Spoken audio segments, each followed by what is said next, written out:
अपने गुरुदेव का चिंतन करें, मिशन का चिंतन करें और उन्होंने जो कहा है उसे करने के लिए हम अपने आप को संकल्पित करें। जीवन का लक्ष्य हो तो हमारा मिशन, जीवन का प्राण हो तो हमारा मिशन, जीना हो तो मिशन के लिए, मरना हो तो मिशन के लिए, तो प्रार्थना सार्थक हो जाएगी। आइए हम दूसरा गीत सुनते हैं। बरस रहे अनुदान साधकों, बरस रहे अनुदान, युग प्रज्ञा माँ गायत्री के जन हिताय वरदान। भारत की पहचान गायत्री माता से है, गंगा माता से है, गौ माता से है। मित्रों, चारों वेद निकले तो वेद माता से सारे सृष्टि में देवी देवता उत्पन्न हुए तो गायत्री माता से, और जन जन की आराध्य कोई हो सकती है तो गायत्री माता हो सकती है। गुरुदेव कहते थे कि दुनिया में ईसाइयों का एक भगवान, मुसलमानों का एक भगवान, और जिस दिन सारे भारत के लोग अपना एक भगवान गायत्री माता को मानेंगे तो सारे विश्व में भारत जगत गुरु फिर से बन जाएगा। उस माँ के चरणों में हम प्रार्थना करते हैं कि अपना वरदान न केवल हमको बल्कि सारे विश्व को दें, जिससे युग परिवर्तन सार्थक हो। बरस रहे अनुदान साधकों, बरस रहे अनुदान। जागृत आत्माएं पाती हैं ऋषियों के वरदान, हृदय खोल कर झोली भर लो, बरस रहे अनुदान, बरस रहे अनुदान।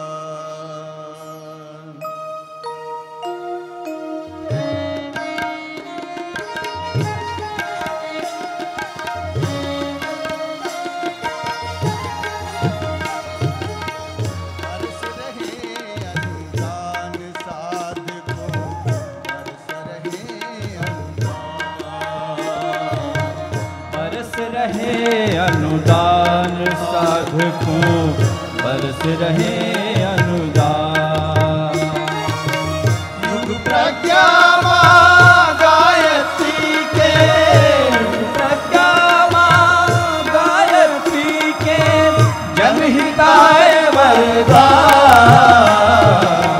बरस रहे अनुदान साधकों, बरस रहे अनुदान, बरस रहे अनुदान साधकों, बरस रहे अनुदान।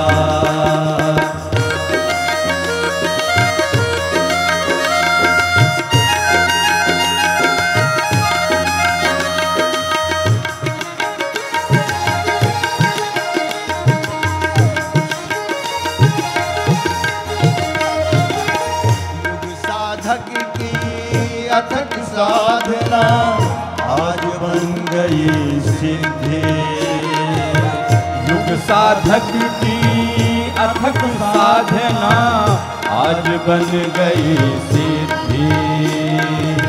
युग मंगल के लिए समर्पित साधक की समृद्धि, युग मंगल के लिए समर्पित साधक की समृद्धि। आदिशक्ति माँ गायत्री की, आदिशक्ति माँ गायत्री की अतुलित शक्ति महान, बरस रहे अनुदान साधकों, बरस रहे अनुदान, बरस रहे अनुदान साधकों, बरस रहे अनुदान।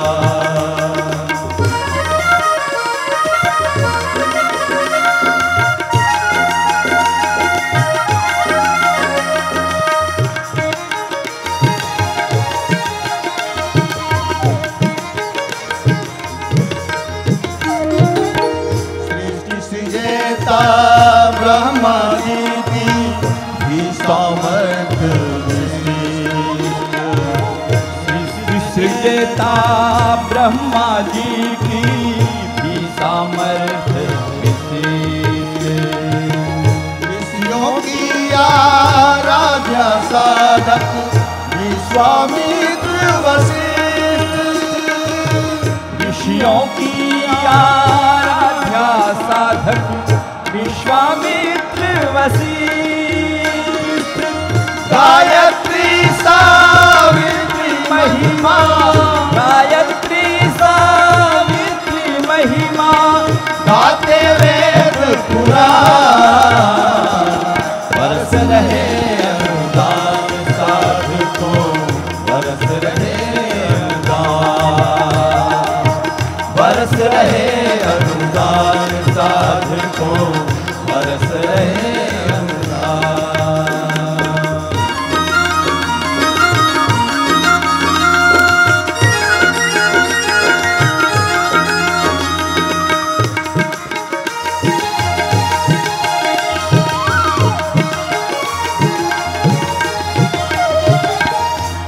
प्राणदायिनी शक्तिदायिनी देती विमल विवेक, प्राणदायिनी शक्तिदायिनी देते विमल विवेक, कृपा दृष्टि पा करके साधक बन जाता है नेक, कृपा दृष्टि पा करके साधक बन जाता है नेक, सादा जीवन उच्च विचारों, सादा जीवन उच्च विचारों, काहे सहज विधान, बरस रहे अनुदान साधकों, बरस रहे अनुदान, बरस रहे अनुदान साधकों,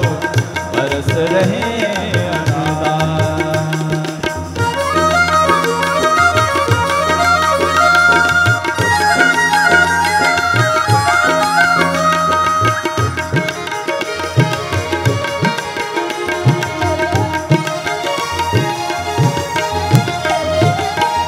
ऐसी माँ के स्नेहांचल में बैठे मानव मात्र, ऐसी माँ के स्नेहांचल में बैठे मानव मात्र, गायत्री के सिद्ध पुरुष की पाए कृपा सुपात्र, गायत्री के सिद्ध पुरुष की पाए कृपा सुपात्र, दोनों की शक्ति कर रही, दोनों की ही शक्ति कर रही, नवयुग का निर्माण, बरस रहे अनुदान साधकों, बरस रहे अनुदान, बरस रहे अनुदान साधकों,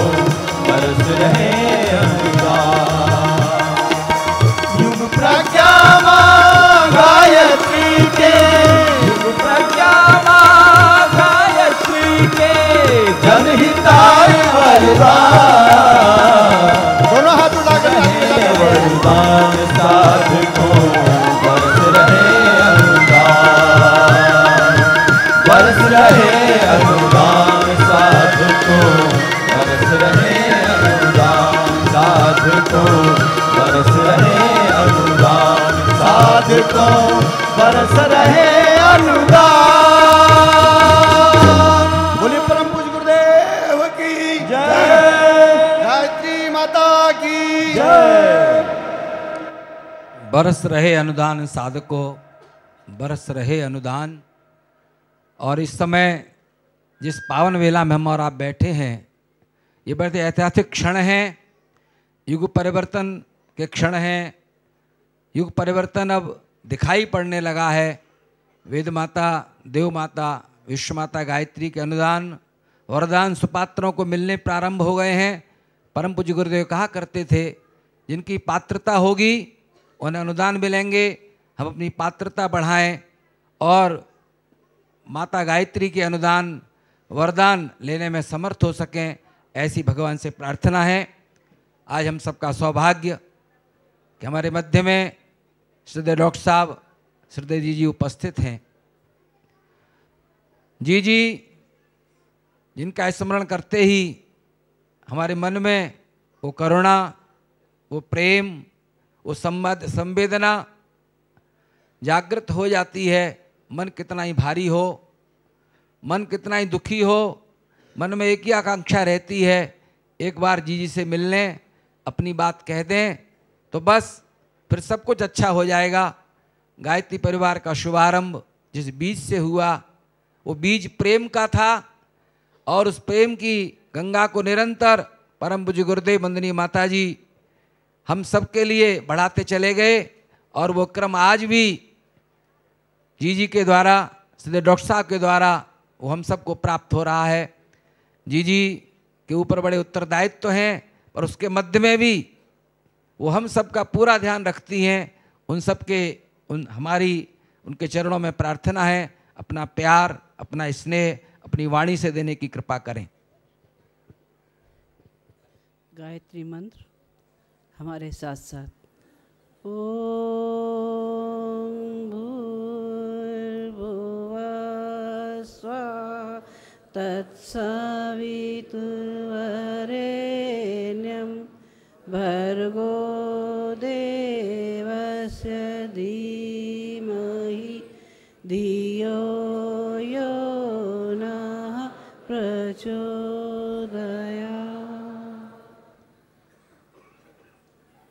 परम पूज्य गुरुदेव और वंदनीय माता जी की सूक्ष्म उपस्थिति में विराजमान शक्ति स्वरूपा माताओं, बहनों और भाइयों, आज का गायत्री जयंती और गंगा दशहरा का पावन दिन। आज के दिन वो दो शक्तियाँ जो विभिन्न कालों में अवतरित हुई, लेकिन दोनों का लक्ष्य एक ही था। भले ही शरीर अलग अलग रहा, लेकिन आत्मा एक साथ एक ही लक्ष्य को लेके चली। ऋषि विश्वामित्र जिस समय गायत्री पर शोध कर रहे थे, उस समय उन्होंने अपने शोध में पाया कि इस सारी सृष्टि में सूर्य की चेतना ही विराजमान है। हर चीज़ जो भी संचालित होती है सूर्य शक्ति के माध्यम से संचालित होती है। वो सूर्य शक्ति का ध्यान करने लगे, चिंतन मनन करते रहे, इतने ज़्यादा उस चेतना में विलीन हो गए कि उनके मन के विकार, शरीर के ताप, कषाय कर्मश सब दूर हो गए और ऋषि विश्वामित्र दृष्टा बन गए। उन्होंने सारी जिंदगी गायत्री महाविद्या के प्रसार में लगा दी। भीष्म पितामह शरशैया पर पड़े हुए थे, उनको स्वेच्छा मृत्यु का वरदान था। उन्होंने अपनी मृत्यु को 6 महीने रोक रखा था। तीनों की शैया थी, सारा शरीर बिंधा हुआ था। पांडव लोग उनके पास खड़े हुए थे, पूछने लगे, पितामह ऐसे कौन से देव हैं, किसी एक देव का नाम बताओ जिसको साधने से सारे देव सज जाते हों, या एक के अंदर ही सारे देव समाहित हों। भीष्म पितामह कहने लगे, वत्स केवल आद्य शक्ति माँ गायत्री ही है जिसके अंदर सारे देव समाये हुए हैं। गायत्री को न जानने वाला व्यक्ति उसी तरह से ही है जिसको अपने घर में गढ़े खजाने के बारे में जानकारी नहीं होती और खजाने की तलाश में वो जगह जगह ढूंढता रहता है। कोई भी व्यक्ति किसी की भी साधना भले ही कर ले, लेकिन वो तब तक फलीभूत नहीं होती जब तक गायत्री साधना न की जाए। कारण एक ही है, माँ गायत्री हमारे मन को निर्मल और इंद्रियों को शुद्ध करती है। बिना इन दोनों चीज़ों को शुद्ध किए, निर्मल किए, किसी भी मंत्र की सफलता सिद्ध हो पाती है, सिद्ध हो नहीं पाती। आध्यात्म के जितने भी संगतियाँ हैं, जितने भी अनुदान हैं, जितने भी शिक्षण हैं, वो एक बात को लेकर चलते हैं, मंत्र जप तो कोई भी कर सकता है, नाम कोई भी ले सकता है, लेकिन क्या नाम लेने से बात बन जाती है जब तक उसको जीवन में न उतारा जाए। राम नाम, गायत्री मंत्र जाप तो कोई भी कर लेगा, लेकिन अगर उसको अंतरंग में न उतारा, जीवन में न उतारा, तो बात बन सकती है? बात बन नहीं सकती। गुरुदेव अपने प्रवचनों में एक उदाहरण दिया करते थे। अफ्रीका के एक भाई थे, वो आया करते थे, अभी तो बहुत दिनों से नहीं आए हैं। उनके यहाँ कांगो का एक तोता था। तोता जो था वो गायत्री मंत्र का इतना शुद्ध उच्चारण करता था कि उसकी आवाज़ सुन के लगता था कि क्या मानवीय स्तर पर इतना शुद्ध उच्चारण हो सकता है। वो बहुत शुद्ध उच्चारण बोलता था, पर क्या तोते के गायत्री मंत्र बोलने से गायत्री माता फलीभूत हो गई तोते को? गायत्री माता फलीभूत नहीं हुई जब तक अंतरंग में न उतारी जाए। गुरुदेव अक्सर ये कहा करते थे, वो उदाहरण दिया करते थे अब्दुल्ला बिन मुबारक का। ये हज करने गए, काबा पहुँचे, वहाँ जाके सोए हुए थे। उन्होंने दो फरिश्तों की वार्तालाप सुनी।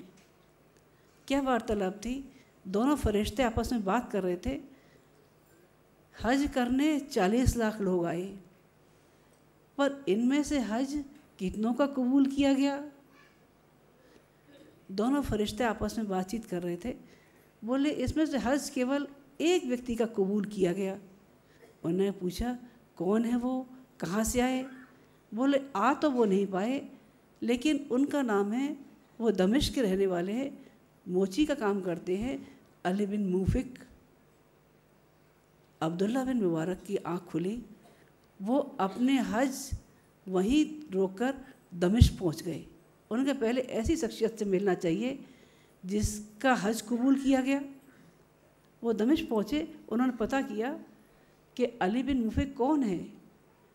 वहाँ जाके मालूम पड़ा अली बिन मुफिक मोची का काम करते हैं, और उन्होंने अपनी सारी ज़िंदगी की कमाई एक एक दिरहम करके जो जोड़ी थी हज जाने के लिए, वो उनकी 700 दिरहम इकट्ठी हो गई थी। हज जाने की पूरी तैयारी थी, लेकिन उन्होंने देखा पड़ोस के गांव में इतना भयंकर अकाल पड़ा है जिसमें लोग वो खाने को विवश है जिसको खाया नहीं जा सकता। बच्चे भूख से बिलख रहे हैं, न दूध है न खाना है, तड़फ तड़फ के अपनी जान दे रहे हैं। अली बिन मुफिक ने अपने सारे हज के लिए जोड़े पैसे उस गरीब बस्तियों में सबको बांट दिए और ये कहा जब तक ये लोग भूख से बिलख रहे हैं मैं हज कैसे जा सकता हूँ। उनकी बात सुनकर अब्दुल्ला बिन मुबारक ने उनको वहाँ नमन किया और ये सोचकर कि मेरा हज आज यही पूरा हुआ, और वो वहाँ से वापस लौट आए। ज़िंदगी में जो लोग उतार लेते हैं वो तीर्थ बन जाते हैं, लेकिन जो लोग नहीं उतार पाते, तो आज के वक्त में ऐसे बहुत लोग हैं जो आध्यात्म के शिक्षण को जीवन में नहीं उतारते। केवल नाम लेने से या लोगों को उल्टा पुल्टा बता देने से बात बनती है? बात नहीं बनती। रामकृष्ण परमहंस अपने शिष्यों को एक दिन उदाहरण दे रहे थे, किस्सा सुना रहे थे। वो एक दुकान पर 4 भाई व्यापार किया करते थे। चारों भाई तिलक छापे लगा लोगों के बिल्कुल आध्यात्मिक स्तर के लग के पंडित बन के बैठा करते थे। उनकी दुकान पे जो भी कोई आता था तो उनमें से एक पूछता था केशव केशव केशव केशव। इसका मतलब होता था कौन है कौन है कौन है। दूसरा बोलता था गोपाल गोपाल गोपाल। इसका मतलब भोला भाला है, भोला भाला, सीधा साधा है। तीसरा पूछता था हरी हरी हरी हरी हरी हरी। तीसरा बोलता था ये आदमी बहुत सीधा साधा है, बिल्कुल कैसा है, गऊ है, ये बिल्कुल लूटने लायक है। चौथा कहता था हर हर हर हर हर हर। और 4 भाई मिल के उस ग्राहक की 12 बजा देते थे, सब लूट लाट के बराबर। आज के वक्त में ऐसे आध्यात्मवादियों की कमी है, ऐसे लोगों की कमी हो नहीं सकती। गायत्री मंत्र इतना सशक्त है कि जीव की नोक से जब हम भावनापूर्वक बोलते हैं तो हमारे शरीर के अंदर के सारे उन केंद्रों को खोल देता है, शक्तिमान कर देता है, जागृत कर देता है, जिनसे मनुष्य के जीवन का कायाकल्प होने लग जाता है। हमारे वैज्ञानिकों के आधार पर हमारे मस्तिष्क की चेतना 4 भागों में बटी है और 4 तरह से ही उनका शिक्षण होता है, उनको ट्रेनिंग दी जाती है। कैसी ट्रेनिंग दी जाती है? एक ट्रेनिंग का नाम है लर्निंग, मतलब उसके बारे में जानकारी भर देता है। एक हिस्सा ये कहता है कि ऋषिकेश यहाँ से कितनी दूर है? 22 मील दूर है। ये एक सेंटर को जानकारी मिल गई। दूसरा शिक्षण का क्रम क्या है? उसका नाम है रिटेंशन, मतलब ये है किसी भी चीज़ को बार बार करने से उसकी आदत बन जाती है। हम जिंदगी में कोई भी काम बार बार करते हैं तो किसी को बताने की ज़रूरत पड़ती है? बताने की ज़रूरत नहीं पड़ती, वो आदत में शामिल हो जाता है, वो अपने आप हो जाते हैं। जैसे रोज़ की नित्य कर्म है, कोई बताता है? कोई नहीं बताता, अपने आप हो जाते हैं। तीसरा स्तर है उसका रिफिल। रिफिल का मतलब ये है कि हमारी चेतना के बहुत सी चीज़ें हम लोग भूल जाते हैं, लेकिन किसी की याद दिला देने पर या कभी अचानक बैठे बैठे हमको वो चीज़ याद आ जाती है जिसकी हमको कल्पना भी नहीं होती। हमारे चिंतन की गहराई में वो चीज़ दबी होती हैं, वो सामने उठ खड़ी होती हैं, जिसको कहा जाता है रिफिल। और अगला स्तर होता है रिकॉग्निशन। इसका मतलब ये होता है कि चेतना का वो स्तर जिसमें हमारी श्रद्धा, हमारा विश्वास, हमारी मान्यताएं जो गहरे तक दबी होती हैं, उनको साधना के माध्यम से, उपासना के माध्यम से उस स्तर तक, उस ऊंचाई तक ले जाया जाता है जहाँ परमात्मा से मिलने की स्थिति पैदा हो जाती है। गुरुदेव ये कहा करते थे, मेरे 3 गुरु, 3 मार्गदर्शक, 3 संरक्षण, 3 प्रेरणा स्रोत हैं। क्या क्या बताते रहे? एक तो आद्य शक्ति माँ गायत्री, जिसको वो कहते रहे ये साक्षात अमृत है। गायत्री मंत्र का अमृत जिसने पी लिया वो निहाल हो गया। माँ गायत्री जीवन मरण के भाव बंधनों से दूर कर कर अमरता प्रदान करती हुई चली जाती है। दूसरे कौन? दूसरे दादा गुरु, जिनको वो कहा करते थे कल्पवृक्ष। मैंने अपने गुरु के संरक्षण में जो चाहा वो सब मिला। गुरुदेव ने जो चाहा वो मिला। इसके बाद भी नए युग के नए सरंजाम के लिए दादा गुरु ने उनको वो शक्तियाँ दी जिससे वो लोगों का अनगिनत भला कर सके। तीसरा बताते रहे हिमालय। हिमालय को वो पारस की संज्ञा देते रहे, आध्यात्मिक चेतना का ध्रुव केंद्र जहाँ ऋषि सत्ताएं विराजमान है। उस हिमालय को छूकर, उस पारस को छूकर गुरुदेव स्वर्णमय हो गए। हिमाच्छादित विराट हिमालय, शीतल हिमालय का स्पर्श जिसने कर लिया, गुरुदेव का व्यक्तित्व उनके स्पर्श से इतना विराट, इतना शीतल था कि जो भी तपन से भरा, दुख से भरा, पीड़ा से भरा उनके पास आया, वो शांति पाता हुआ चला गया। गुरुदेव के सानिध्य में गुरुदेव ने ये कहा, और कोई हो न हो पर मैं तुम्हारा हूँ। उन्होंने कहा ही नहीं, किया भी। अपने बच्चों को वो मार्गदर्शन दिया, वो प्यार दिया कि बच्चे निहाल हो गए। आप में से पता नहीं पुराने लोग कितने हैं, कह नहीं सकती, लेकिन तब शांतिकुंज बहुत छोटा सा था। आने जाने के साधन भी इतने नहीं थे, टेम्पो वगैरह भी नहीं चलते थे, केवल साइकिल रिक्शे या तांगे चला करते थे। तो एक भाई अपने परिवार सहित आ रहे थे। हर की पौड़ी पर जहाँ चढ़ाई पड़ती है वहाँ तांगे वाले रोक दिया करते थे, कहते भाई साहब चढ़ाई है, ये जानवर इतने सब लोगों को लेके चढ़ नहीं पाएगा, आप उतर जाइए, चढ़ाई पूरी होने के बाद बैठ जाइए। वो भाई साहब उतर गए, बच्चे उसमें बैठे रहे, तांगा ऊपर तक चल दिया। तांगा जब पहुंच गया ऊपर, उधर से दूसरा तांगा आया। घोड़े ने घोड़े को पता नहीं देख के क्या उसको समझ में आया, घोड़ा बेदक गया। घोड़ा बेदक गया, इधर से उधर जाने लगा।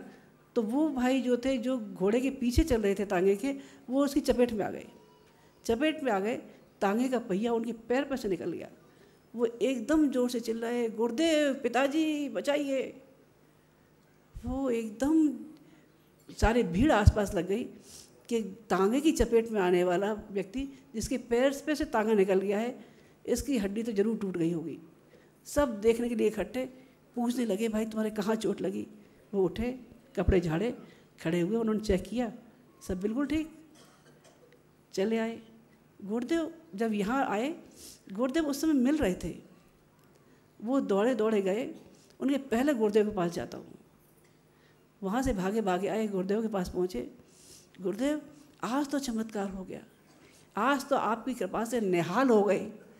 बोले बेटा बता तो सही। बोले पिताजी मैं आपको कैसे बताऊँ मेरे साथ क्या हुआ? उनका बेटा तसल्ली रख, बता तो सही क्या बात है। बोले उन्हें सारी घटना कह सुनाई। फिर मैं वहाँ से आ रहा था, तांगा मेरे पैर पे चल दिया और मुझे कहीं चोट भी नहीं आई। गुरुदेव कहने लगे, बेटा पिता भी कहता है, गुरु भी कहता है, तो तू पीड़ा कैसे झेलेगा? जब तूने याद किया था गुरुदेव पिताजी बचाइए, उस समय तेरा पिता तेरा गुरु वहाँ मौजूद था। गुरुदेव ने अपना पैर खोल के दिखाया जिस पर तांगे के निशान बने हुए थे। गुरुदेव ने लोगों को नवजीवन दिया, प्यार दिया, अपना संरक्षण दिया। गुरुदेव ने विश्वामित्र और भागीरथ दोनों की जिंदगी को एक साथ जिया। आज गंगा दशहरा का पावन दिन भी है। कहते हैं कपिल मुनि के शाप से राजा सगर के 60,000 पुत्र भस्म हो गए थे, जो अपने कुकर्मों की आग में जल रहे थे, जिनको न शांति मिलती थी न तृप्ति मिलती थी, कुछ नहीं मिलता था। भगीरथ ने तप किया था तो स्वर्ग से गंगा को लेके आए थे और गंगा ने उनको शांति प्रदान की थी, मोक्ष प्रदान किया था। गंगा स्वर्ग से आई। गंगा का स्थूल रूप तो सबने देखा है, जो सिंचाई के साधन देता है, बांध देता है, नहरें देता है। अगर गंगा न होती तो स्थूल भी आज न होता, तो सिंचाई के साधन न होते, उसका स्वरूप आज क्या होता सहज ही कल्पना की जा सकती है। लेकिन स्थूल वो जिसमें पतित पावनी माँ गंगा मन से हमारों से गंदगी को दूर कर कर पावनता का संचार कर देती है। वो स्वर्ग से आई गंगा का मर्म अगर हमने जान लिया होता तो। स्वर्ग किसको कहते हैं? स्वर्ग दृष्टिकोण के परिवर्तन का नाम है, दया का नाम, ममता का नाम, प्रेरणा का नाम, भाव संवेदना का नाम स्वर्ग और गंगा है। स्वर्ग हमको मिल गया होता अगर हमने ये देखा होता कि हमारी जन्म देने वाली माँ, जिसने हमको जब जन्म दिया था, हम केवल मांस के लोथड़े बढ़ते, हमको अपने रक्त की एक एक बूंद दूध रूप में पिलाकर संस्कारवान बनाकर खड़ा किया, जीवन दिया, इंसान कहने योग्य बनाया। स्वर्ग दिखा होता तो माँ के चरणों में दिखा होता। स्वर्ग दिखा होता तो वो देवी जो अग्नि के 7 फेरे लेकर अपने सारे घर परिवार मित्र रिश्तेदार सबको छोड़कर हमारे साथ आई थी। हमारे घर में एक बेगाने घर में सबको अपनाया था। उनके लिए कभी धोबन बनी, कभी चौकीदारन बनी, कभी नौकरानी बनी, कभी बावर्ची बनी, बच्चों को संभालती रही बिना किसी मुआवजे की चाह न किए। देवता लक्ष्मी हमारे घर में थी और हम जगह जगह ढूंढते फिर रहे थे। हम कभी बद्रीनाथ जा रहे थे, कभी केदारनाथ जा रहे थे, कभी वैष्णो देवी जा रहे थे। वो लक्ष्मी, वो वैष्णो देवी हमारे घर में विराजमान थी और हम उसका अनादर करते चले आए। अगर हमने स्वर्ग के मर्म को जाना होता, आज का दिन यही समय रहा होगा। गुरुदेव जो गायत्री के लिए जिए, गायत्री के लिए जन्मे और आज के दिन माँ गायत्री की गोद में ही विलीन हो गए। जिंदगी भर उन्होंने आदिशक्ति को जिया और अपने बच्चों को जिनको प्यार किया उनसे अपेक्षा भी यही की कि उनके बच्चे उनके सपनों को साकार करेंगे और भागीरथ परंपरा और विश्वामित्र परंपरा के अनुयायी बनकर गुरुदेव माता जी के सपनों को पूरा करेंगे। भगवान करे आपके अंदर वो संकल्प उभरे, गुरुदेव माता जी के सपने साकार हो सके, आप पर उनके अनुदान बरस सके। ओम शांति। श्रद्धेय जी की करुणा भरी स्नेह भरी वाणी ने हम सबके करुणा के स्रोतों को फिर से जागृत किया है। जहाँ करुणा न हो, जहाँ प्रेम न हो, जहाँ संवेदना न हो, वह हृदय पत्थर कहलाता है। मित्रों, पूज्य गुरुदेव कभी कभी कहा करते थे, कभी कोई सर्जन मेरे हृदय को ऑपरेशन करके देखेगा तो चकित हो जाएगा कि पुरुष का हृदय नहीं है, ये माता का हृदय है। मातृत्व शक्ति की हम आरती उतारें, मातृत्व शक्ति के प्रति श्रद्धा व्यक्त करें, मातृत्व शक्ति को आगे बढ़ाएं तो घर परिवार हमारे स्वर्ग बन जाएंगे। ऐसा पावन संदेश हम सबको मिला है वंदनीय श्रद्धेय जी से। अब हमारे उद्गाता बंधु एक गीत प्रस्तुत करने जा रहे हैं। भागीरथ के तप से गंगा भागीरथी कहाती है, गायत्री के सुत है गुरुवर याद आपकी आती है। आज का दिन परम पूज्य गुरुदेव के निर्वाण का दिन था और वो उन्होंने बार बार कहा था, बेटा संसार में कोई गोली नहीं है जो हमको मार दे, हम अपनी इच्छा से अपना शरीर त्यागेंगे। और मित्रों, जो लोग यहाँ निवास करते थे वो जानते थे कि गुरुदेव ने कैसा समय चुना कि सारे देश के लोग यहाँ ना आ जाएं, तो सारे राष्ट्र की राजधानियों में दीप मायक संपन्न किए गए और यहाँ से गुरुदेव के शक्ति कलश को ले जाया गया और वो शक्ति सारे देश के कोने कोने में पहुंची। गायत्री परिवार के साधकों के द्वारा उस शक्ति का जागरण हो रहा है। लोग देखते हैं बाहर, लेकिन अंदर कोई और ताकत है जो राष्ट्र के परिवर्तन में लगी है, राष्ट्र को सभ्य बनाने में लगी है, राष्ट्र की चेतना को जागृत करने में लगी है। वो है भागीरथ तप, हमारे आराध्य का, हमारे गुरुदेव का, जिससे परिवर्तन हम सब देखने चले जा रहे हैं। भागीरथ के तप से गंगा भागीरथी कहती है। परम पूज्य गुरुदेव साक्षात स्वयं गायत्री के रूप में आए, उनका स्मरण करते हैं तो गायत्री स्मरण में आ जाती है। महात्मा आनंद स्वामी कहते थे, आचार्य जी को स्मरण करेगा तो गायत्री का साधक बन जाएगा। मित्रों, हम अपने आराध्य का स्मरण आज के दिन करें और जैसा जी ने कहा, गुरुदेव के स्वप्न को साकार करने के लिए संकल्पित होकर के जाएं तो आज का दिन सार्थक हो जाएगा। दोनों हाथ उठा के जय घोष करें जरा जागृत अवस्था में। बोलिए गौ माता की, गीता माता की, गंगा मैया की, गायत्री माता की। गंगा गायत्री दोनों का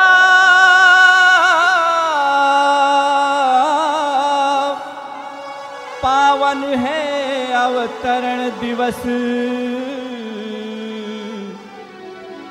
आज हुए हैं गुरु गायत्री में, ऐसा है यह पुण्य दिवस, ऐसा है यह पुण्य दिवस।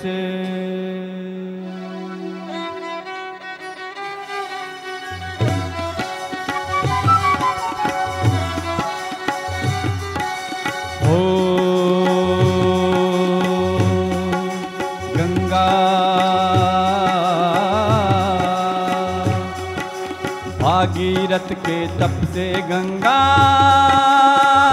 हर हर गंगे, हर हर गंगे, हर हर गंगे, हर हर गंगे।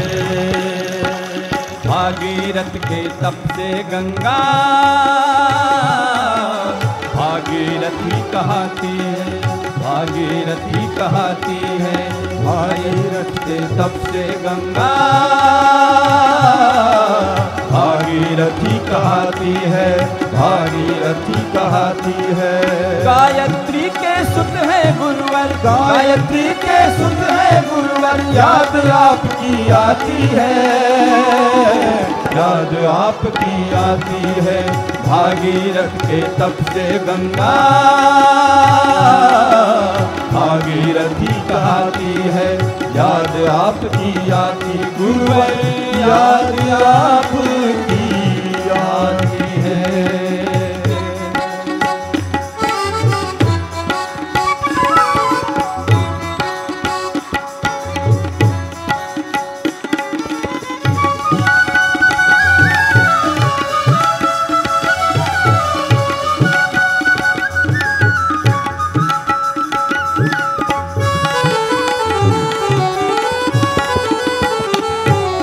गंगा ने निर्मल भावों से लाखों का कल्याण किया, गंगा ने निर्मल भावों से लाखों का कल्याण किया। गुरुवर ने गायत्री जप से भक्तों का उद्धार किया, गुरुवर ने गायत्री जप से भक्तों का उद्धार किया। गंगा के अवतरण पर्व पर, गंगा के अवतरण पर्व पर हमको याद सताती है, याद आपकी आती है। भागीरथ के तप से गंगा भागीरथी कहती है, याद आपकी आती है गुरुवर, याद आपकी आती है।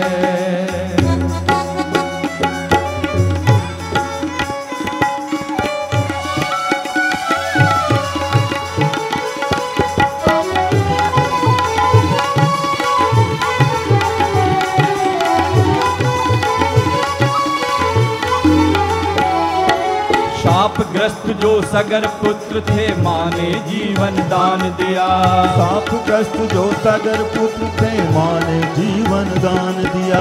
शापित मंत्र विमोचित करके गुरुवर ने अनुदान दिया, शापित मंत्र विमोचित करके गुरुवर ने अनुदान दिया।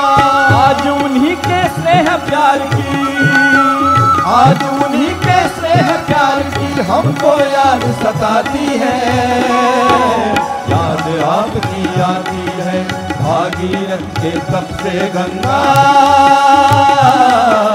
भागीरथी कहती है, याद आपकी आती है गुरुवर, याद आपकी आती है।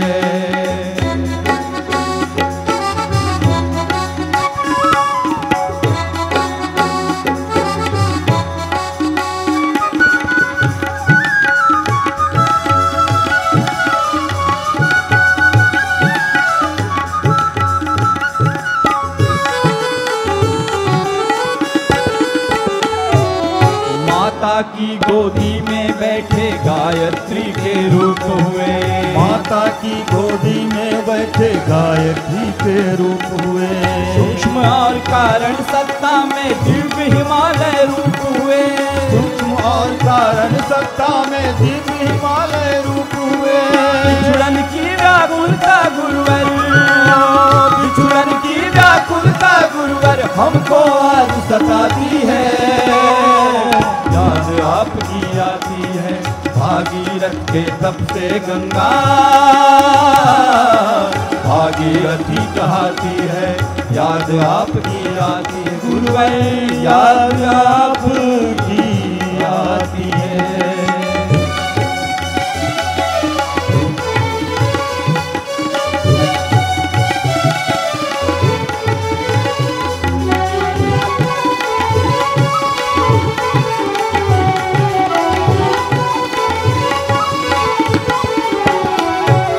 जीवन यज्ञ बनाया गुरुवर कभी नहीं हम भूले हैं, जीवन यज्ञ बनाया गुरुवर कभी नहीं हम भूले हैं। सदा साधना में जीवन हो वचन आपको देते हैं, सदा साधना में जीवन हो वचन आपको देते हैं। बंद नेत्र में अनुभव करके, बंद नेत्र में अनुभव करके श्रद्धा बढ़ती जाती है, याद आपकी आती है। भागीरथ के तप से गंगा भागीरथी कहती है, भागीरथी कहती है। गायत्री के सुत है गुरुवर, गायत्री के सुत है गुरुवर, याद आपकी आती है, याद आपकी आती है। भागीरथ के तप से गंगा, हर हर गंगे जय माँ गायत्री, हर हर गंगे जय माँ गायत्री, हर हर गंगे जय माँ गायत्री, हर हर गंगे जय माँ गायत्री, हर हर गंगे जय माँ गायत्री, हर हर गंगे जय माँ गायत्री।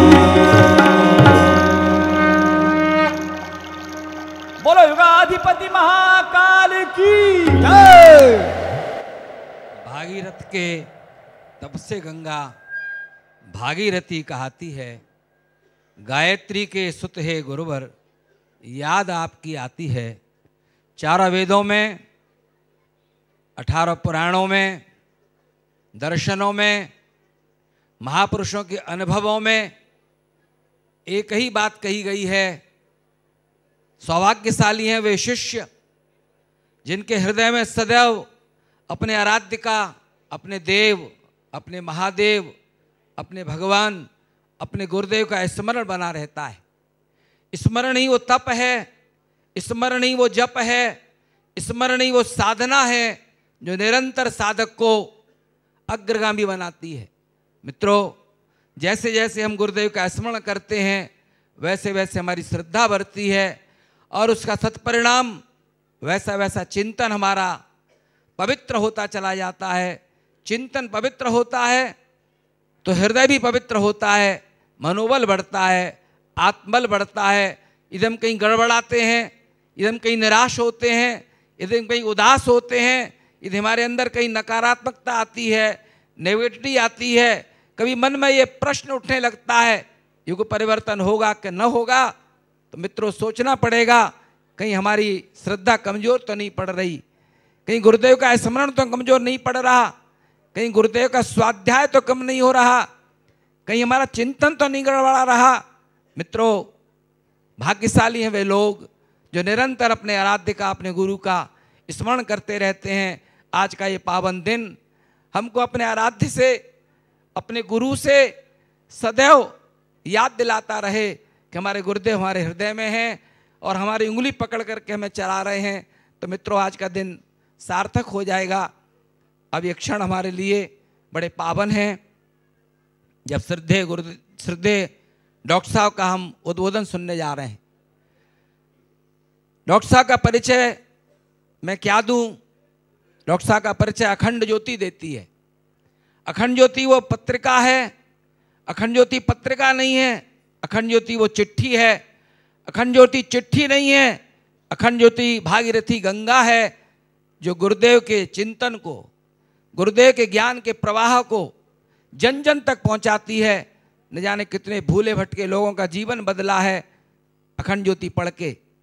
मुझे एक मुसलमान भाई हैदराबाद में मिले और कहने लगे ये पत्रिका किसी फरिश्ते की लिखी हुई पत्रिका है, इसमें कोई फरिश्ते का संदेश आता है। मित्रों, पत्रिका यदि हम पढ़ते रहें तो गुरुदेव से निरंतर जुड़े रहेंगे। डॉक्टर साहब आज वर्तमान में भटकती हुई युवा पीढ़ी के मार्गदर्शक बने हैं। जिन्हें कोई डिग्री मिल जाती है, जिन्हें कोई पीएचडी मिल जाती है, जिन्हें कोई उपाधि मिल जाती है, वो सोचने लगते हैं पूजा में क्या रखा है, जप में क्या रखा है, मंदिर में क्या रखा है। पर जब डॉक्टर साहब का उद्बोधन वो प्रतिभाशाली बालक सुनते हैं तो उनकी श्रद्धा के बीज अंकुरित होने लगते हैं।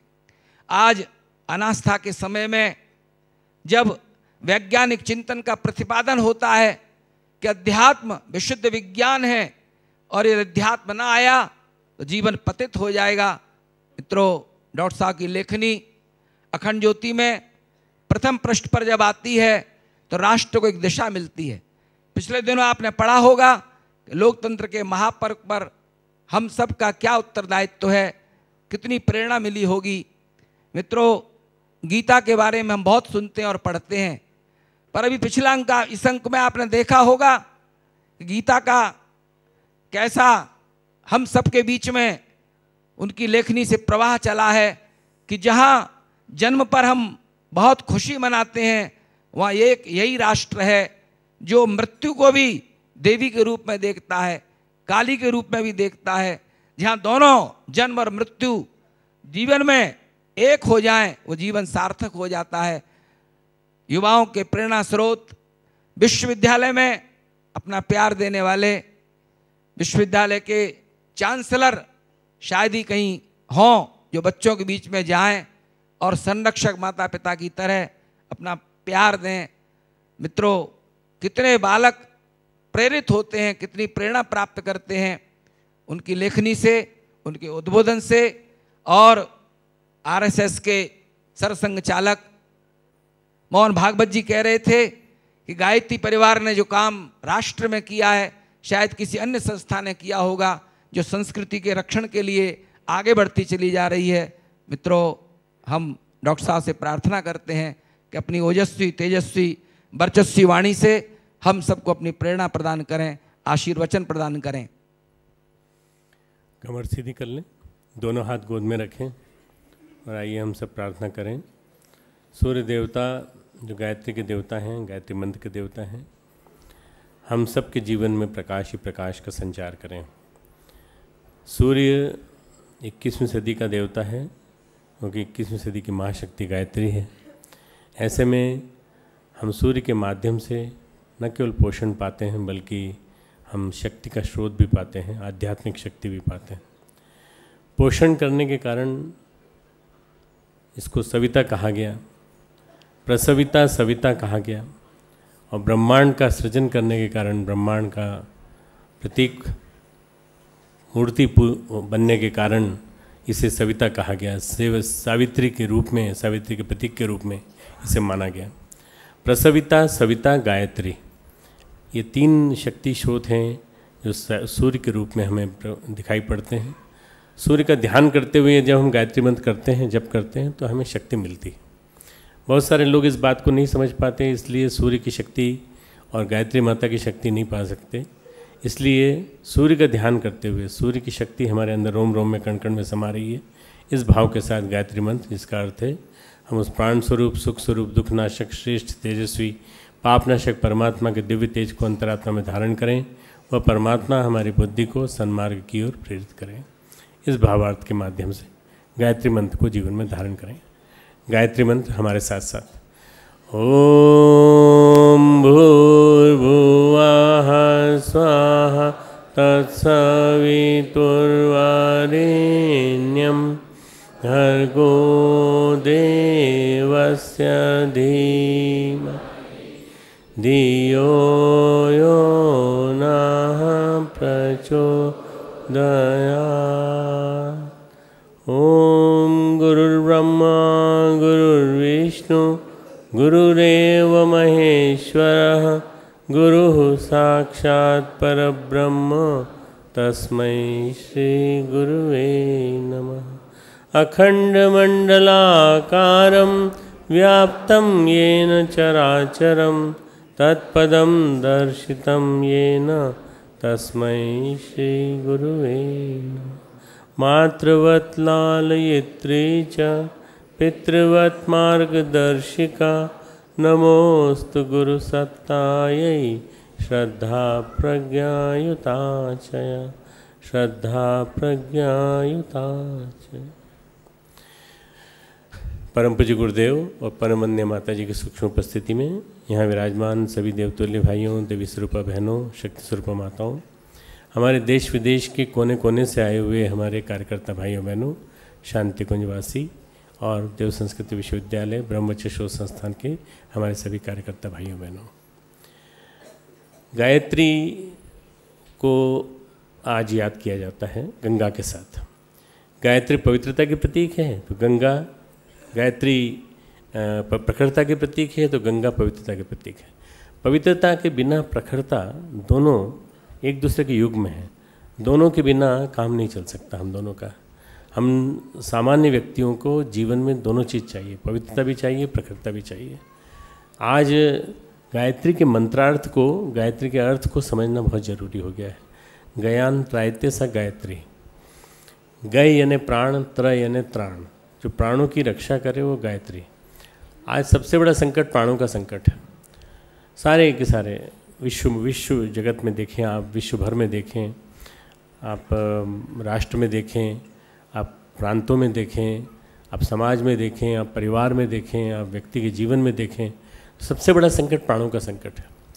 ये प्राणों का संकट इतना ज़्यादा तीव्र होता चला जा रहा है कि इतने अस्पताल बनते चले जाएं, इतने ही ज़्यादा हीलिंग सेंटर बनते चले जाएं, कितने ही ज़्यादा हमारे बोलने वाले तंत्र बनते चले जाएं, कितनी ज़्यादा साधु महात्मा महामंडलेश्वर बनते चले जाएं, तब भी ये प्राणों का संकट नहीं जाएगा जब तक गायत्री जीवन में नहीं आएगी। गायत्री का जीवन में आना बहुत ज़रूरी है। गायत्री के अभाव से हम लोगों का जो प्राण है वो हमारे प्राण संकट में पड़ जाते हैं। और प्राणों का संकट में पड़ना मतलब ये कि हम हताश हो जाते हैं, निराश हो जाते हैं, उदास हो जाते हैं, हम हाथ खड़े कर देते हैं, हमारी जीभ सूख जाती है, हम बोल नहीं पाते, हम तनावग्रस्त हो जाते हैं, क्योंकि हम किसी भी स्थिति में उन प्राणों को अंदर से उठा नहीं पाते, प्राणों का ऊर्ध्वगमन नहीं हो पाता। और इसी वजह से आज आदमी बहुत परेशान है, छोटी छोटी बातों में परेशान है। स्ट्रेस, तनाव जिसको कहते हैं, वो तनाव इतनी ज़्यादा है आज, वो तनाव इतना ज़्यादा फैलता चला जा रहा है कि आज एक महाव्याधि के रूप में आ गया है। मित्रों 1984-85 की बात होगी, मैंने लेक्चर देना चालू किया था स्ट्रेस मैनेजमेंट के ऊपर, तनाव प्रबंधन के ऊपर। तो लोग कहते थे आप कैसा विषय लेके आए हो भारत में, और तनाव, भारत में कोई तनाव नहीं है, सब मस्त हैं, सब प्रसन्न हैं, खूब दुकान चलती है हमारी, खूब हमारा फैक्ट्री चलती है, और हमारे बच्चे भी प्रसन्न हैं, सब पढ़ रहे हैं, सब ठीक है, कहीं कोई तनाव नहीं है। आप कौन सा विषय लेके आ गए तनाव? और तनाव के बारे में आप बताते हैं कि तनाव इससे पैदा होता है, तनाव इससे पैदा होता है, तनाव का प्रबंधन ऐसे करना चाहिए। ठीक है, आपकी बात बहुत अच्छी है, वैज्ञानिक हैं, क्योंकि आप वैज्ञानिक डॉक्टर हैं, इसलिए आप अच्छी भी तरह से पेश करते हैं। पर ये समझ में नहीं आता कि तनाव की ज़रूरत भारत को है क्या, तनाव प्रबंधन की ज़रूरत भारत को है क्या। मित्रों आज तनाव प्रबंधन के उद्बोधन स्थान पर हो रहे हैं, अगणित व्यक्तियों के द्वारा हो रहे हैं, और मेरा बनाया हुआ पावर पॉइंट प्रेजेंटेशन आज लाखों व्यक्तियों के लिए प्रेरणा स्रोत बना हुआ है कि इस की धुरी पर चलकर हमें अपने तनाव का प्रबंधन करना पड़ेगा। तनाव कहाँ से पैदा होता है? तनाव पैदा होता है मित्रों हमारे प्राणों का संकट पैदा होता है। प्राण हमारे जब संकट में चले जाते हैं, प्राण हमारे जब हम असुरक्षित मानते हैं और ये मानते हैं कि अब हमारा जीवन संकट में है, अब हमारा जीवन संकट में है।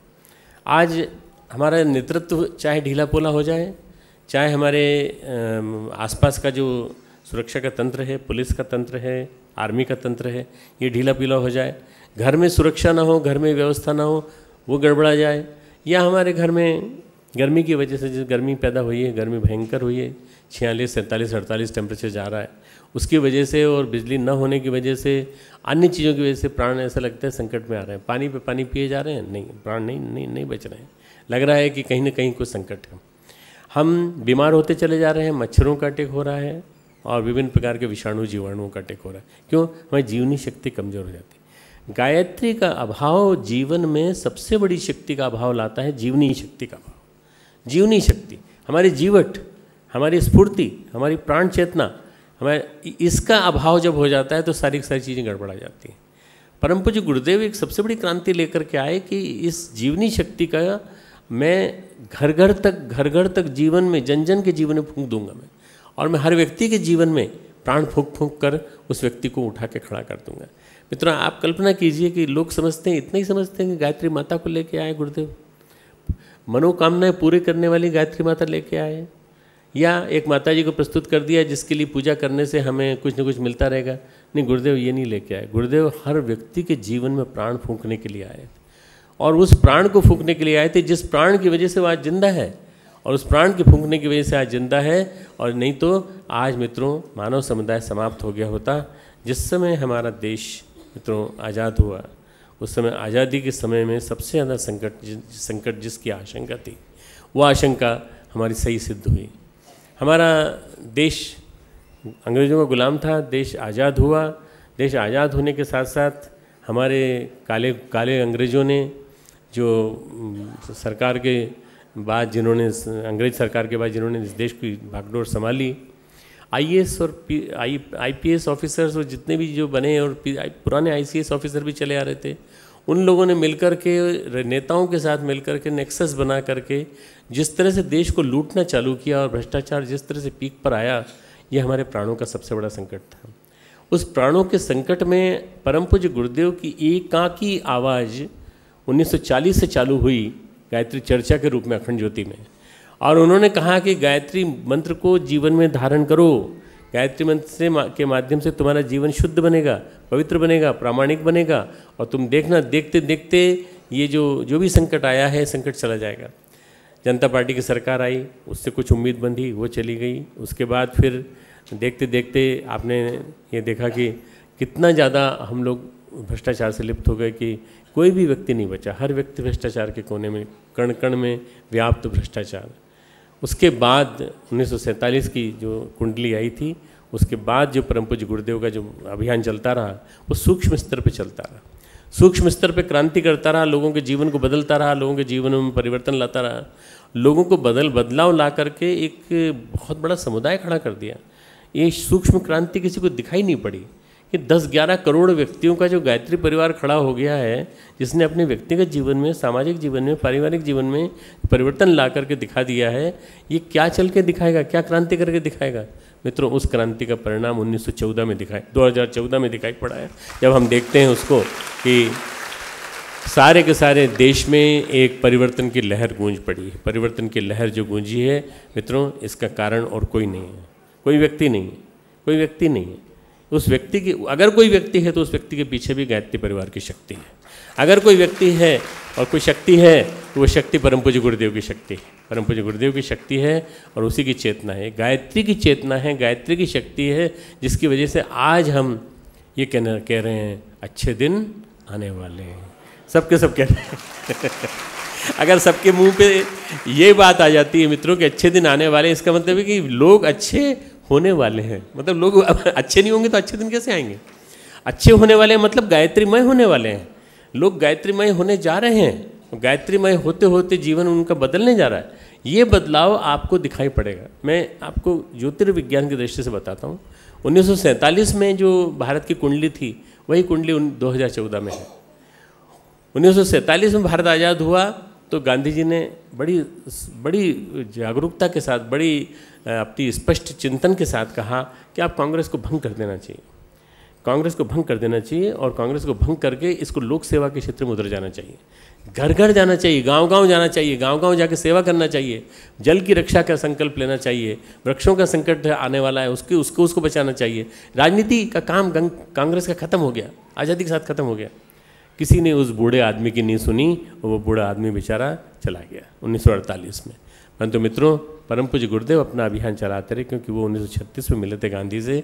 तब गांधी जी ने कहा था मेरी तो लोग नहीं सुनेंगे, पर तुम अगर आध्यात्मिक क्रांति को चलाते रहोगे, इस दीपक को जलाते रहोगे, तो निश्चित रूप से मान करके चलना कि तुम्हारे माध्यम से ही इस भारत का उत्कर्ष होगा और भारत विश्व का जगत गुरु बन करके रहेगा। ऐसा सुनिश्चित रूप से। ये मित्रों परम पूज्य गुरुदेव की जलाई हुई आग है, परम पूज्य गुरुदेव की जलाई हुई मशाल है, परम पूज्य गुरुदेव का जलाया हुआ दीपक है। तो आज लाखों करोड़ों व्यक्तियों को प्रेरित कर रहा है कि ये जो भी कुछ परिवर्तन हो रहा है 2014 में, ये इसकी जो कुंडली जो बदली है, ये कुंडली बदलने के साथ ही आदमियों के मन में, लोगों के मन में बदलाव की एक आवाज़ आई है। बदलाव बदलाव बदलाव, परिवर्तन परिवर्तन परिवर्तन परिवर्तन परिवर्तन जब दिखाई पड़ने लगे, बदलाव दिखाई पड़ने लगे, तो आप समझना चाहिए कि निश्चित रूप से अवतार इस शक्ति के रूप में, गायत्री चेतना की शक्ति के रूप में हर व्यक्ति के अंदर प्रकट हो गया है।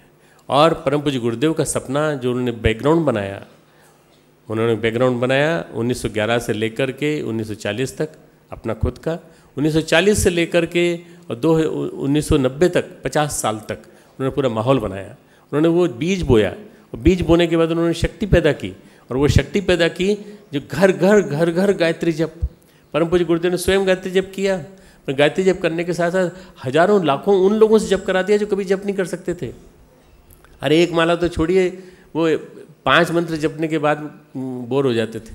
उन्होंने मंत्र, इतना लंबा मंत्र गायत्री मंत्र जब जब के अपनी शक्ति पैदा की और अपने अंदर चिंतन में ऊर्जा पैदा की, अपने चिंतन में प्रखरता पैदा की, बल पैदा किया।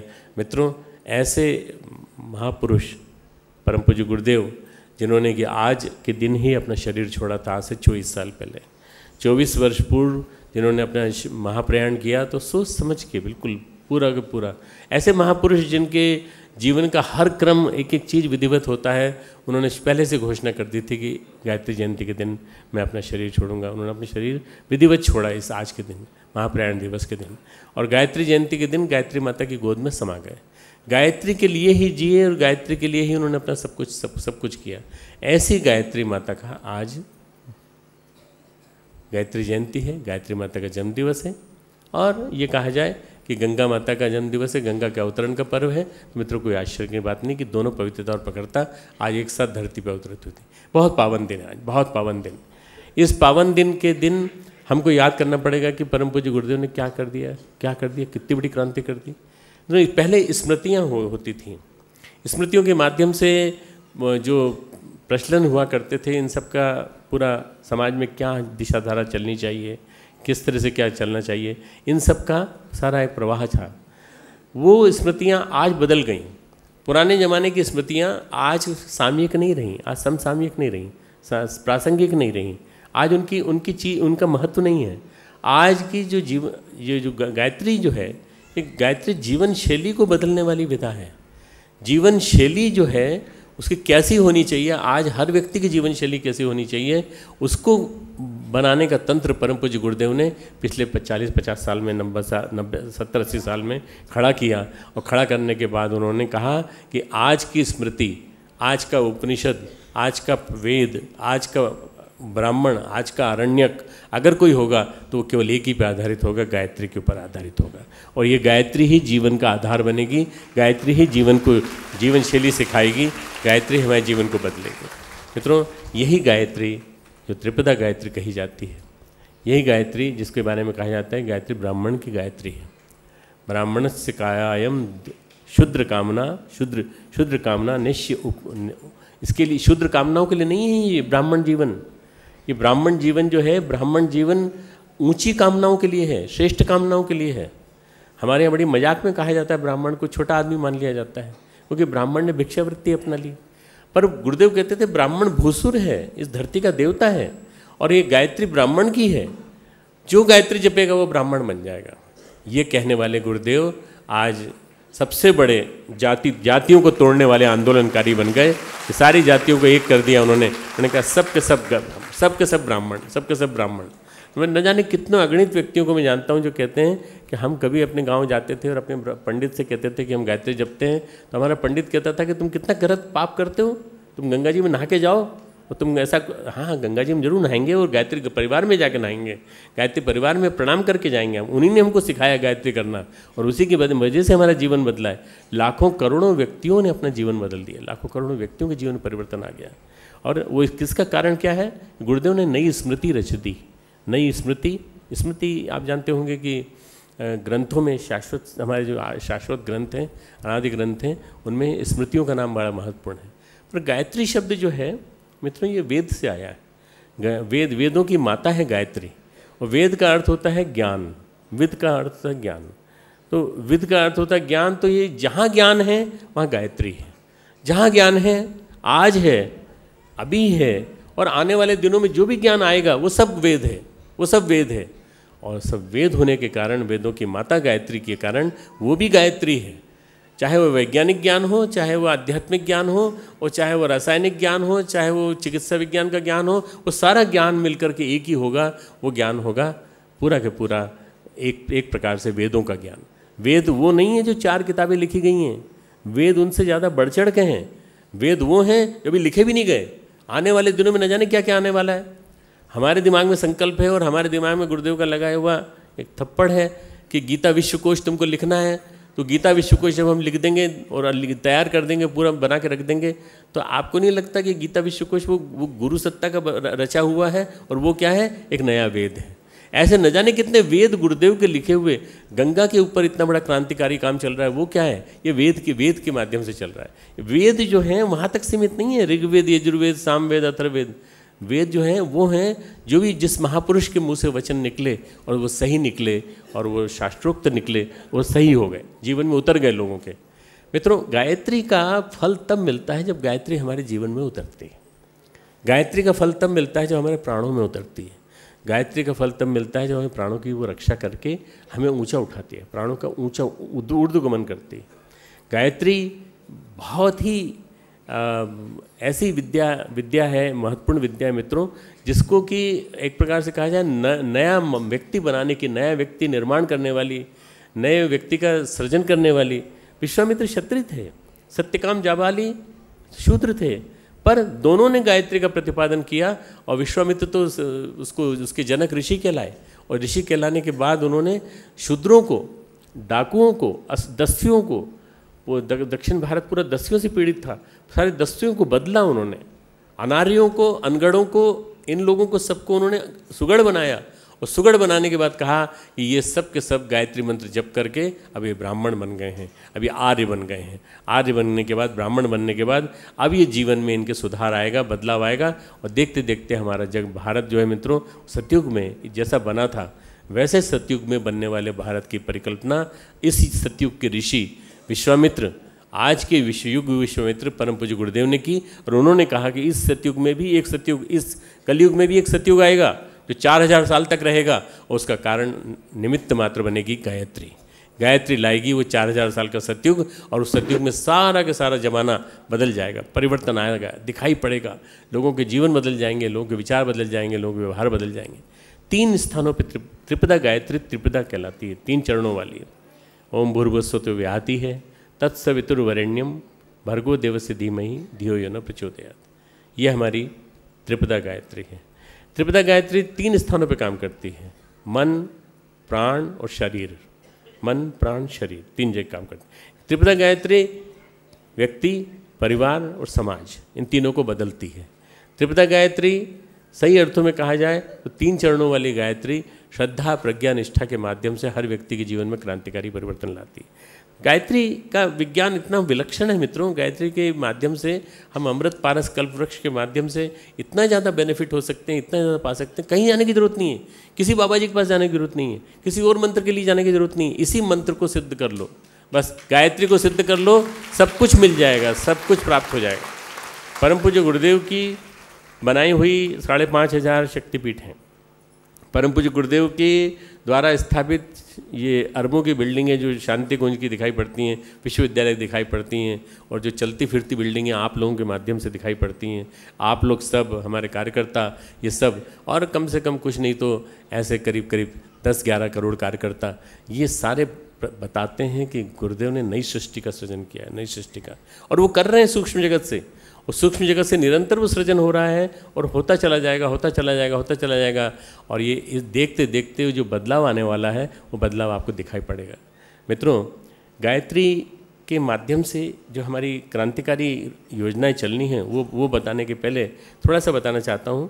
गायत्री में 3 चीज़ें हैं, जैसे मैं त्रिपदा की बात कह रहा हूँ, भर्ग, दूसरा है देवस्य, और तीसरा है धियो यो न प्रचोदयात्।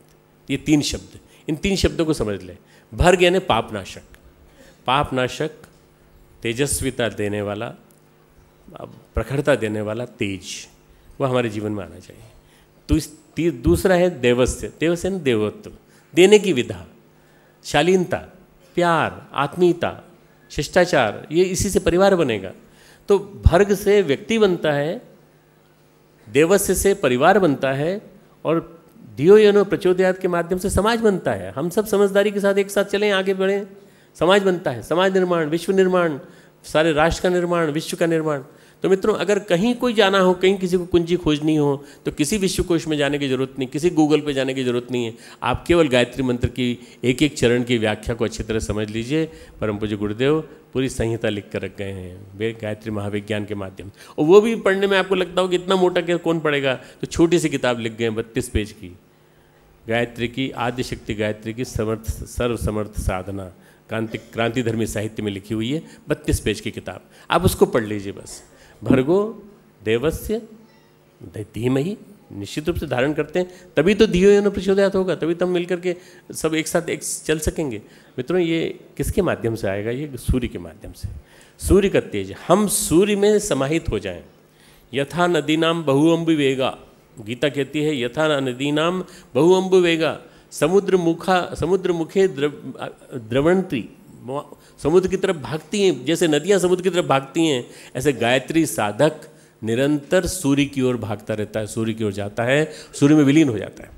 सूर्य में विलीन हो जाता है, सूर्य में विलीन होने के बाद उसका ताप, उसकी शक्ति इतनी बढ़ जाती है कि फिर वो जो कहेगा उसकी वाणी में शाप वरदान की शक्ति आ जाती है मित्रों। इसलिए सूर्य जो है उसके साथ हमको आत्मसात होना है, सूर्य के साथ हमको तेजोमय होना है। आज सूर्य जो है हमसे आह्वान करता है, इतनी गर्मी है इससे परेशान मत होना आप, गर्मी थोड़े दिन की है। शीतोष्ण सम दुखेशु तथा मानापमानयो, गीता में लिखा है। शीतोष्ण, शीत यानी ठंडक, उष्ण यानी गर्मी, सुख दुख, सुख और दुख, मान अपमान, इन सब में जो समान रहता है वो आदमी श्रेष्ठ है।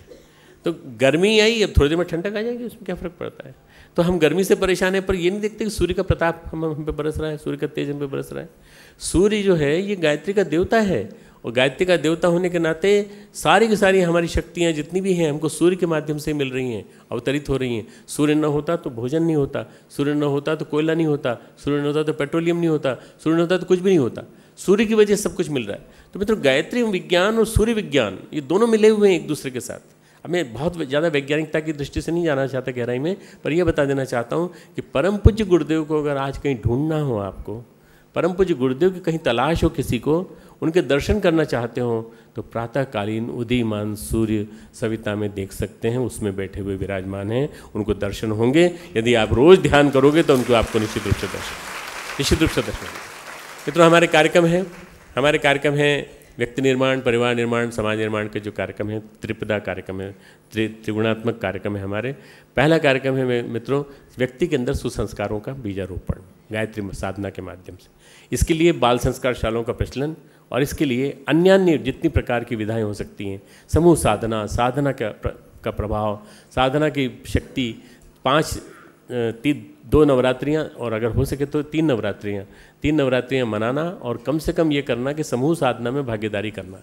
बाल संस्कार शालाएँ, समूह साधना, भागीदारी और इसके साथ साथ स्वाध्यायशीलता, व्यक्ति निर्माण इसी के माध्यम से होगा।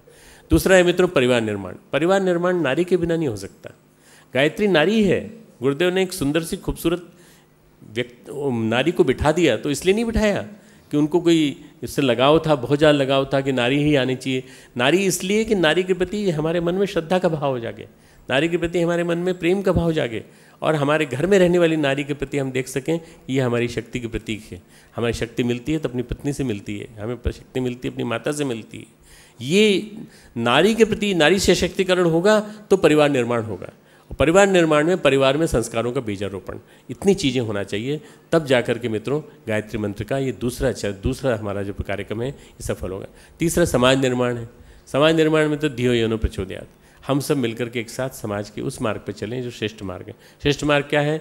सब जगह पेड़ों की छाया हो, सब जगह गंगा का जल हो, सब जगह पानी हो, मौसम अनुकूल हो हमारे। तो हमारे जितने वृक्ष गंगा अभियान, निर्मल गंगा अभियान, हमारे जितने भी अभियान जितने भी चल रहे हैं आपको दिखाई पड़ते हैं, ये सारे के सारे अभियानों में भागीदारी आपकी कहीं ना कहीं होनी चाहिए। आप कहीं ना कहीं वृक्ष लगाइए, आप कहीं ना कहीं निर्मल गंगा अभियान में भागीदारी करिए। हमने 5 साल का संकल्प लिया है। 5 साल का जो संकल्प है मित्रों, ये 10 साल का संकल्प लिया हमने कि इस 10 साल में हम 5225 किलोमीटर लंबी गंगा वहाँ से आती है, ऊपर से आती है, ऊपर से उतरती आती है। भागीरथ इंजीनियर थे, हाइड्रो इलेक्ट्रिक इंजीनियर थे, तो जो जिस हिसाब से उतरे उसी हिसाब से वो पहाड़ को काटते हुए चले गए, कटता हुआ चला गया, गंगा रास्ता बनाते हुए चली गई। गंगा उन्हीं के साथ साथ भागीरथ के पीछे पीछे गई और गंगा ने सगर सूतों का जो शापग्रस्त थे उनका उद्धार किया। वहाँ जाकर जो उद्धार किया गंगा सागर में, यहाँ से गोमुख से गंगा सागर तक अलकनंदा मंदाकिनी रास्ते मिल जाती हैं, देवप्रयाग में गंगा बन जाती है और यहाँ से उतरने के बाद जाह्नवी बनती है, यहाँ से सब सरोवर बनता है, सब सरोवर के बाद न जाने कितनी नदियाँ से मिलती चली जाती है। गंगा शुद्धि अभियान 5225 किलोमीटर का असंभव लगता है। आपको लगता है कि कोई मंत्राणी जी या मंत्री जी या कोई प्रधानमंत्री जी या कोई मुख्यमंत्री जी करके दिखाएंगे, कोई नहीं करके दिखाएगा। गायत्री परिवार करके दिखाएगा और कोई नहीं करके दिखा सकता नहीं। इसके लिए प्राणवान भगीरथ चाहिए, प्राणवान भागीरथ चाहिए। आज के युग में ऐसे भागीरथ तैयार करने का संकल्प हमने लिया है। कम से कम 10 लाख भागीरथ तैयार करेंगे और 10 साल तक इस काम को चलाएंगे शुद्धि के, जिसमें जमुना भी मिलती है, बेतवा भी मिलती है, टोंस भी मिलती है, कोसी भी मिलती है, बागमती भी मिलती है। ये सारी नदियाँ जिसमें मिलती हैं, उन सब नदियों का शुद्धिकरण का अभियान, जन चेतना जागरूकता को जगाने का अभियान इतना बड़ा तेज़ी से चलने वाला अभियान है मित्रों, कि इसके लिए हम लोग बड़ा प्रयास कर रहे हैं। हम स्वयं प्रधानमंत्री से मिलेंगे, उनको अपनी योजना बताएंगे, वैज्ञानिकता की दृष्टि से जो इन्फॉर्मेशन हमारे पास है वो बताएंगे, और किस तरह से हम काम कर रहे हैं बताएंगे। वो अगर हमारा साथ देते हैं बहुत अच्छा, नहीं साथ देते हैं तो हम चलेंगे, और वो अपने आप जैसे हम आगे बढ़ेंगे वैसे हमारे पीछे पीछे वो भी चलेंगे, सब के सब चलेंगे, और निश्चित रूप से काम होता चला जाएगा। परिवर्तन शासन में आया है, परिवर्तन दिल्ली में आया है, परिवर्तन पूरे भारत में आया है, लोगों की सोच में आया है। अच्छाई क्यों नहीं जीत सकती? अच्छाई जीत सकती है और श्रेष्ठता जीत सकती है, पर वो एक ही आधार पर जीत सकती है, आध्यात्मिकता, पवित्रता, गंगा की पवित्रता, आध्यात्मिकता गायत्री की, और प्रबलता प्रखरता गायत्री की। इसी के माध्यम से मित्रों हम जीत जाएंगे समर आने वाले 10 साल का। 2026 में परम पूज्य गुरुदेव का साधना शताब्दी वर्ष मना रहे हैं हम लोग। 2026 में 1926 में अखंड दीपक जला था, 2026 में 100 साल पूरे हो रहे हैं उसको। 2026 में वंदनीय माता जी के जन्म की शताब्दी है, वो हम मनाएंगे। पूरे देश में एक साथ मनेगा, पूरे देश में, एक स्थान पे नहीं, पूरे देश में एक साल भर तक मनेगा, 2025 से 2026 तक। और वो भागवत चेतना की सिद्धि का अवतरण श्री अरविंद की, उसको भी मनाएंगे साथ साथ। और तब तक गंगा का शुद्धिकरण हो चुका होगा। आप देखेंगे कि जिस गंगा जल के लिए लोग तरसते हैं, पवित्र गंगा जल के लिए, शुद्ध गंगा जल के लिए, वो शुद्ध गंगा जल हमें स्वयं अपने हाथों से मिलेगा, और लोग ये कहेंगे कि एक असंभव काम को संभव करके दिखा दिया गायत्री परिवार ने। मित्रों, वो वाला काम जिसके माध्यम से भारत पुनः जगत गुरु बने, और भारत के माध्यम से पुनः लोगों को समझ में आए कि वास्तव में हमारी संस्कृति के जो आधार स्तंभ हैं, गंगा, गीता, गौ, गंगा, गीता, गौ, गायत्री और गुरु, ये पांच हमारे आधार स्तंभ हैं। गंगा, इसके ऊपर हम काम कर रहे हैं। गीता का काम चल रहा है। गीता अपने जीवन में उतरनी चाहिए। आप लोगों को भी गीता पढ़नी चाहिए रोज़, कुछ नहीं तो 2 श्लोक पढ़िए, उसका अर्थ पढ़िए, हिंदी में समझने की कोशिश करिए। नहीं समझ में आए तो फिर मुझे चिट्ठी लिखिए, मैं समझाऊंगा कैसे पढ़ना है। गंगा, गीता, गौ माता, गौ को बचाना हमारा फर्ज है, हमारा कर्तव्य है। गौ माता अगर बचेगी तो देश बचेगा, विश्व बचेगा, नहीं तो भूकंपों से और आतंकवादियों से नष्ट हो जाएगा। इसलिए गौ की रक्षा बहुत ज़्यादा जरूरी। गायत्री को जन जन तक पहुंचाना, खुद करना, औरों को करने के लिए मोटिवेट करना, और लास्ट में है मित्रों गुरु को जीवन में सर्वोपरि मानते हुए गुरु के बताए हुए आदेश और अनुशासन को जीवन में उतारना। ये 5 यदि जीवन में उतरेंगे, देखते देखते बदलाव आ जाएगा। खूब खूब मंगल कामनाएं।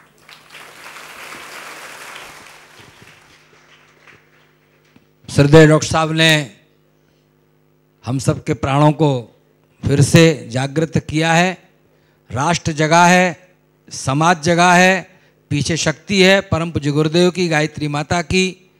राष्ट्र को आगे तक ले जाने के लिए हम संकल्पित होके जाएं कि अपने जो 5 देवता हैं, गायत्री का हम स्वाध्याय करेंगे, गाय की रक्षा करेंगे, और गंगा के लिए समयदान दे करके उसके प्रदूषण को दूर करेंगे, और गायत्री माता को जन जन तक पहुंचाएंगे, घर घर में पहुंचाएंगे, और परम पूज्य गुरुदेव का निरंतर स्मरण बनाए रखेंगे, तो हमारा जीवन सतत उन्नति की ओर बढ़ेगा। 5 मिनट शांति से बैठे रहें। यहाँ कुछ विमोचन हो रहा है पुस्तकों का। हिंदी में उत्तिष्ठित जागृत, पंजाबी में प्राणघातक व्यसन, अपना सुधार, संसार की सबसे बड़ी सेवा, बुद्धि बढ़ाने की वैज्ञानिक विधि, तुलसी के चमत्कारी गुण, बंगला में धनवान बनने के गुप्त रहस्य, ग्रस्त एक योग साधना, हारिए न हिम्मत, नेपाली में बाल संस्कार शाला मार्गदर्शिका, हमारी बसियत और विरासत। हमारी सीडी भी यहाँ से नई बनी है। उत्तिष्ठित जागृत ऋषि चिंतन के सानिध्य में उत्कृष्ट जागृत 4 सीढ़ियाँ हैं, ऋषि चिंतन के सानिध्य में 1 सीढ़ी है। इस प्रकार से सीढ़ी का, पुस्तकों का विमोचन हो रहा है। सांस्कृतिक चिंतन के सशक्त प्रवाह के लिए युग प्रवाह वीडियो पत्रिका के आप सदस्य बने, हाथ जोड़ें। श्रद्धेय डॉक्टर साहब और जी हमसे यहाँ से मंच से विदा ले रहे हैं। महाचेतना को नमन वंदन करें।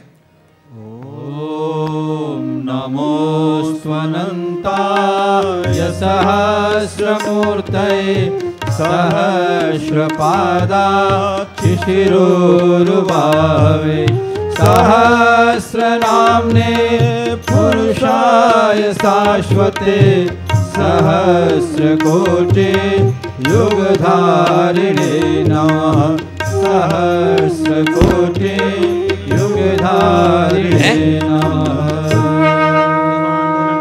अच्छा। उत्कृष्ट जागृत पुस्तक युवा आंदोलन की पुस्तक है, उसे आप ले जाएं, घर में युवाओं को पढ़ाएं और अपने क्षेत्र में युवाओं तक उस पुस्तक को पहुंचाएं।